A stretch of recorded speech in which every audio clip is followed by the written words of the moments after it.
जोहार इपिल YouTube channel रे जो कोगे जोहार आ सगुन दाराम जो बन बाया निया उक्तो दो अब पश्चिम बांग्ला रे दो एसआईआर रियांग फॉर्म को फिलअप चला कना आदो नोआ तला रे नोआ वीडियो अगु रियांग अटे गुरुत्वपूर्ण कारण मेना ओना दो हुयुग कना आयमा जायगा रे अब खेरवाल को प्रॉब्लम हुयुग कना जे चलका कते फॉर्म बम फिलअप और बांग फॉर्म फिलअप दाड़िया कार खातिर ते आयमा जायगा रे एखोनो पर्यन्त फर्म पेंडिंग ए मेना उनको को फिलअप बाबन फिलअप एदा और नोआते असुविधा दो नोआ गे हुयुग हा बांग फिलअप खातिर ते भोटर लिस्ट को ना आबा ᱧᱩᱛᱩᱢ बाद रे बाद चला ताले खाय नेसा जहां भोट हिजुग कना हा 2026 रे ओना भोट रे दो आबो बाबन पार्टिसिपेट दाड़िया शुधु ता दो बांग ओना साव सावते नितो आज जहां लेका नियम ते ले होचोयदा जे बांगमा लाहाते दो आधार परिचय पत्र लेका ताहलेन रेहो गानोआ मेनखान नितो दो लेदा आधार दो बांग देशीय नागरिकत्व परिचय रियांग दो मेटे जायगा कना ओना दो हुयुग कना नोआ भोटार कार्ड तो भोटार कार्ड रे आडी रकमा त्रुटि मेना जहां लेका आबो बोन नेल कदा बोन नोआ जहां दो फॉर्म कना गणना फॉर्म रेंग चेतान जहां पार्ट मेना चेतान पार्ट रे दो मेना ताबोना आबो जहां 2025 रियांग तालिका मेना ओना 25 रियांग तालिका अनुयायी आबोना ᱧᱩᱛᱩᱢ तहन कना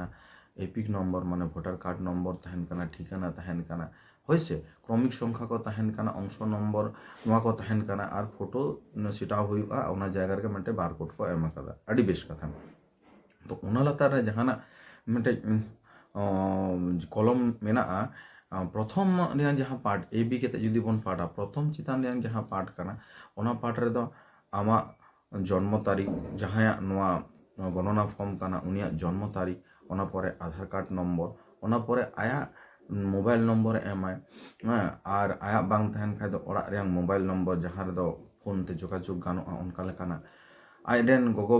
ᱧᱩᱛᱩᱢ बाबा ᱧᱩᱛᱩᱢ प्रथम रे ऑलाय जुदी बाबा भोटार कार्ड बानु ताया उनका गे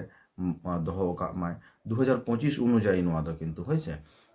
गोगोवा ᱧᱩᱛᱩᱢ ऑल केदा गोगोवा ᱧᱩᱛᱩᱢ ऑल परे जदि उनी आज गोगोवा भोटार कार्ड बानु सेकिन दिसम तलाव कना ताले खा उना जगह फाका गे दोहो का आय जुदी बापलावा कान खाय दो कोड़ा खान खाय दो आयरन बहुआ ᱧᱩᱛᱩᱢ ऑलाय 2025 रियांग जहां अब तालिका में ओनारे ᱧᱩᱛᱩᱢ मेना ताय खाय से भोटार कार्ड मेना खाय ओना भोटार कार्ड रियांग नंबर ऑलाय और बहु कान खाने आमा ᱧᱩᱛᱩᱢ ऑलाय माने हस्बैंड ᱧᱩᱛᱩᱢ ऑलाय नोंगा काना प्रथम रियांग ए पार्ट रियांग फिलअप एबारे बी पार्ट रे दो आडी मज को ऑला कदा को सर्वशेष एसआईआर ए निर्वाचन तालिकाय थाका निर्वाचकेर विवरण ओना दो हुयुग काना लेंगा नाखा लेंगा नाखा दो निर्वाचन माने 2002 रे जहां गणना हुई लेना उन समय जहां हर माने जुदी सब का में आबोरेन बापू जुदी उनिया ᱧᱩᱛᱩᱢ मेना ताया और उनी एखोनो बांचा मेना ताहले उनी आया फॉर्म दय फिलअप आय ओना लेंगा धारे रे होइसे ओना चिके निर्वाचकेर नाम ताहले बापुआ ᱧᱩᱛᱩᱢ हुइना बापुआ 2002 रियांग जहां लेका ᱧᱩᱛᱩᱢ ताहे कना लिस्ट रे ओना लिस्ट नेल केते ओना ᱧᱩᱛᱩम ऑल केदा इंग्रेजी ते तबे होइसे ओना पर हुइना एपिक नम्बर माने भोटार कार्ड नम्बर आत्मीय नाम माने आज बाबा जुदी ᱧᱩᱛᱩᱢ तहना तो आज बाबा ᱧᱩᱛᱩᱢ ऑल केदा हाँ सम्पर्क दो चे ऑल केदा बापुरेन आज बाबा माने फादार ओना फादार एम ऑल केदा सम्पर्क करे जिला दम ऑल केदा आमा जहां जिला रेन कानाम राज्यम ऑल केदा विधानसभा केंद्र रेंग नम्बर अंश नम्बर और क्रमिक संख्या नम्बर नोआ कतो जतो हा 2002 रेंग जहां तालिका मेना ओना खना पे नाम ताबोना होइसे और तारपर हुई कना जजम नाका ओना दो सी पार्ट बन लई दाड़िया ए पार्ट चेतान चलावना लेंगा नाका बी पार्ट चलावना सी पार्ट हुईना आबवा जजम नाका रे दो को ऑल कदा नेला पे आत्मीयर विवरण जार नाम पूर्ववर्ती कलमे सर्वशेष एसआईआर ए देवा आछे माने सब कामे इन किंबा आबो गिद्र को जहां को तो हा 2002 रे अब नोआ एसआईआर फॉर्म रे ᱧᱩᱛᱩᱢ एसआईआर फॉर्म ले SIR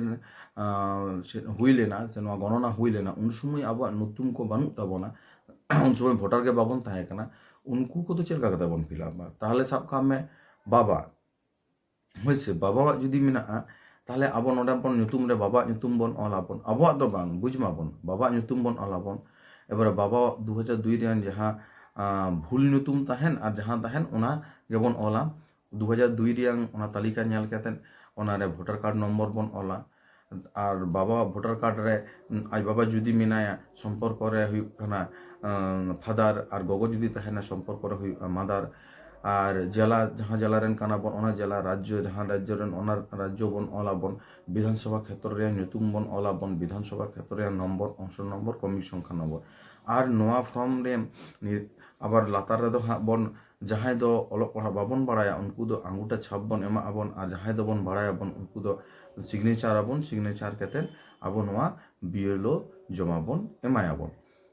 aro noa kono ho marang katha do huyuk kana photo sataw huyuga ona do bon baray gya photo bon satawa ar noa form am the doho hom dare a bang hom dare menkhan doho chida lakti kana in case মানে কোনো ক্রম বাসতে যদি যাহা লেখা ভুল ত্রুটি হুᱭᱩᱜᱼᱟ ভুল ত্রুটিতে ᱡᱚᱛᱚ ᱦᱚᱲ ᱫᱟᱨᱟ ᱜᱮ ᱦᱩᱭᱩᱜᱼᱟ ᱟᱵᱚ ᱵᱟᱝ ᱠᱟᱛᱮ ᱟᱠᱚ ᱫᱟᱨᱟ ᱛᱮᱦᱚᱸ ᱛᱚ ᱩᱱ ᱥᱚᱢᱚᱭ ᱟᱵᱚ ᱱᱚᱣᱟ ᱯᱷᱚᱨᱢ ᱟᱫᱷᱟᱨ ᱛᱮ ᱟᱹᱰᱤ ᱠᱤᱪᱷᱩ ᱵᱚᱱ ᱠᱚᱨᱟᱣ ᱫᱟᱲᱮᱭᱟᱜᱼᱟ ᱵᱚᱱ ᱦᱮᱸ ᱥᱮ ᱱᱚᱣᱟ ᱦᱩᱭᱱᱟ ᱢᱤᱫᱴᱮᱱ ᱯᱟর্ট ᱱᱚᱣᱟ ᱠᱷᱚᱱᱟᱜ ᱦᱚᱸ ᱟᱨᱚ ᱜᱩᱨᱩᱛᱛᱚᱯূর্ণ ᱯᱟর্ট ᱫᱚ ᱦᱩᱭᱩᱜ ᱠᱟᱱᱟ ᱡᱮ ᱡᱟᱦᱟᱸᱭ ᱠᱚᱣᱟᱜ ᱫᱚ 2002 ᱨᱮ ᱵᱟᱹᱱᱩᱜ ᱛᱟᱵᱚᱱᱟ ᱥᱮ ᱯᱷᱮᱢᱮᱞᱤ ᱠᱚᱣᱟᱜ ᱦᱚᱸ ᱵᱟᱹᱱᱩᱜᱼᱟ ᱥᱮ ᱵᱟᱝ ᱠᱚ ᱧᱟᱢᱚᱜ ᱠᱟᱱᱟ ᱟᱞᱚᱯᱮ ᱜᱷᱟᱵᱲᱟᱜ ᱛᱟᱵᱚᱱᱟ ᱡᱟᱦᱟᱸ ᱞᱮᱠᱟ ᱪᱮᱛᱟᱱ ᱨᱮᱭᱟᱝ ᱯᱟর্ট ᱢᱮᱱᱟᱜᱼᱟ বুঝ তাবন পে চেতান রিয়াং পার্ট মানে এ পার্ট আবো A B C Piya part রে বন ভাগ লেদা এ দো হুᱭᱩᱜ ᱠᱟᱱᱟ চেতান রিয়াং বি দো হুᱭᱩᱜ ᱠᱟᱱᱟ লেঙ্গানা খানা হ্যাঁ আর মানে যাহার দো যাহাই 2002 রিয়াং গণনা রে তাহে কানা উনি আয়া নিজের আয়া ওলা ওনা দো ওনা বি পার্ট আর সি পার্ট দো হুᱭᱩᱜ ᱠᱟᱱᱟ আবো যোজম নাখা পার্ট হইছে তো যাহাই দো একদম ওকা লেখাকে বানুক তাবনা কোনো কিছুকে শুধু 2025 টাইম রে nyutum রে মেনা উনকু তো চেতান রিয়াং পার্ট ভরাও তাবন পে আর BLO ঠে জমায় পে কোনো প্রবলেম বানুয়া আপে জমায় তাবন পে নোয়া ফর্ম জমা লেখাই গে নোয়া ফর্ম হা জমা ওনা আধারতে চেন হা পড়তে কো লই হইছে ওনা তো পরে রিয়াং কথা মেনখান সময় অক্ত বানুয়া নিয়া নভেম্বর ভিতর রেগে জমায় তাবন পে চেদা সে নোয়া 8-9 তারিখ খনা ᱡᱟᱦᱟᱸ ᱞᱮᱠᱟ ᱠᱷᱚᱵᱚᱨ ᱵᱩᱡᱩᱜ ᱠᱟᱱᱟ 8-9 তারিখ ᱠᱷᱚᱡ ᱫᱚ ᱱᱩᱠᱩ ᱟᱞᱟᱫᱟ ᱨᱚᱠᱚᱢ ᱯᱨᱚᱠᱨᱤᱭᱟ ᱠᱚ ᱪᱟᱞᱩᱭᱟᱠᱚ ᱟᱨ ᱱᱚᱣᱟ ᱠᱷᱚᱱᱟᱜ ᱦᱚᱸ ᱢᱟᱨᱟᱝ ᱠᱟᱛᱷᱟ ᱠᱟᱱᱟ ᱡᱟᱦᱟᱸᱭ ᱠᱚᱫᱚ ফর্ম পে ভুল আকাত তাবনা সে কোনো কিছু প্রবলেম হুই কানা উনকু অনলাইন তে ফর্ম ফিল আপ তাবন পে অনলাইন তে ফর্ম ফিল আপ কেতেন আপে ওঁডে গে প্রিন্ট আউট পে ᱧᱟᱢ আপে যত কিছু জিনিস তাহলে খাই সঙ্গে সঙ্গে ফর্ম ফিল আপ হুইয়ান তাবনা তো মারাং কথা হুᱭᱩᱜ ᱠᱟᱱᱟ ᱱᱚᱜᱼᱚᱭ ᱡᱮᱢᱚᱱ ᱱᱤᱛᱚᱜ ᱮᱴᱟᱜ ᱡᱟᱹᱛᱤ ᱨᱮᱱ ᱦᱚᱲ গোটা কো দৌড় বাড়ায় কানা কো হানতে নাতে যে নোয়া দেশ কোনা হানতে বন চালা আবন মানে নোয়া রাজ্য কোনা হানতে বন চালা আবন হানা রাজ্য কোনা নোয়া রাজ্য বন হিজু আবন জাহান আগে নোয়া আবওয়া এন্ডেখাই এটকেটরে বাং হুᱭᱩᱜᱼᱟ নৌকা কেতের আবো বাঞ্চাও তাহেন হুᱭᱩᱜ তাবনা আর নোয়া সাথে আরো মিটটেই কথা কানা BLO ঠেজ দো BLO দো ওড়াগ রে আডি হড় বাং কো হেন দাড়িয়াগ কানা কো চেদা সে উনকু হম বেচারা অল্প সময়তে উনাগ গান কামি হুᱭᱩᱜ কান তাকোয়া সব সময় ako সমান পরিস্থিতি রে বানুক কোয়া আবো হো গড় তাবন পে উনকু যাতে কো কামি দাড়িয়া আপে যদি ফর্ম বাম পে ᱧᱟᱢ কাদা আপে চালাও কেতে সংগ্রহ হই পে আর বাম পে বুঝ দাড়িয়া কান খা ওন্ডে সেন কেতে গে আপে ফর্ম ফিল আপ তাবন পে হুইনা কথা নোয়া এরপরে হুইনা আপে নোয়া যাহা ফর্ম কানা নোয়া ফর্ম দো জরুর গে জমায় তাবন পে জমা কেতে আপে ওনা রিসিভ হো হাতাও দহ কা আপে আর যাহাই কো দো হা বাং কো দাড়িয়া কানা আতু রেন হো যদি অনকা লেকান যাহাই কোগে মেনাক কো তাবনা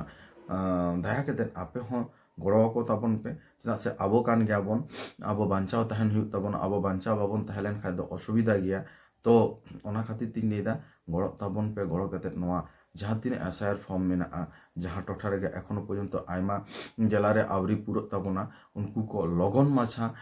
आबो विशेष करे खेरवाल को लगन माछा फॉर्म फिलअप ताबन पे फिलअप केते जतो नोआ फॉर्म को जमाय ताबन पे मा तले नितो जतो हर नित धाबी गालमारा कान ताबना